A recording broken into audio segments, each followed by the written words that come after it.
Hey y'all, so I just got back from seeing the new Guy Ritchie film, In the Gray. It's if you are a Guy Ritchie film person, like it's exactly what you expect it to be. There's lots of voiceover, which is one of the things I think that tends to sometimes turn me off of Guy Ritchie films because they're like explaining what's happening. And I'm like, I can see what's happening. You don't have to tell me.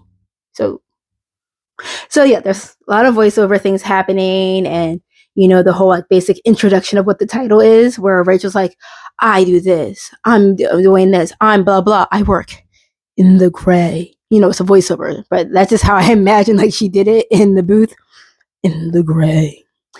Um, Henry Cavill and Jake Gyllenhaal, they make a great team. They have wonderful chemistry as like partners, whether they're like romantic partners or just like hetero life mates. Like that's not doesn't really matter, but like in as in something's in my eye. As like most Guy Ritchie films, there's a lot of homoerotic exchanges between the male characters. So whether they're gay or not, that they're saying things to each other, and I think always like that about his films. I think they're funny. Sometimes the dry humor fell really flat, and I don't know if that was a directing thing or maybe just whatever. But maybe just something I didn't always. Um, but I like the action. I did like most of the characters.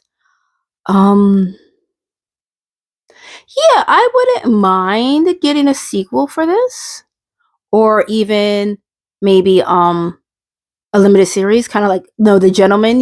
That's the guy Guy Ritchie film that then had a series on Netflix. I don't know if the series is still going on, but that was with Theo James. But I would be cool with that because I think the premise of the movie sets up like you can see different scenarios where that Rachel is like setting up things and how all the other team players how they come together, and perhaps maybe how she rescued them. I'm a big fan of this trope of these like broken white boys completely like devotion to this woman, and it's usually a woman of color, like take like Olivia Pope type thing, like just like completely broken, and they're like, we are dedicating our lives to this woman. Touch her, you die type vibes. I love that trope. That's my favorite trope right now. So yeah, In the Gray, it was okay. I mean, like I said, it's a Guy Ritchie film. If you're into Guy Ritchie films, you're gonna like it. If you're not into Guy Ritchie films, it may be like, man, that's a lot of voiceover. But yep. Till next time, y'all. You don't have to be perfect to be amazing.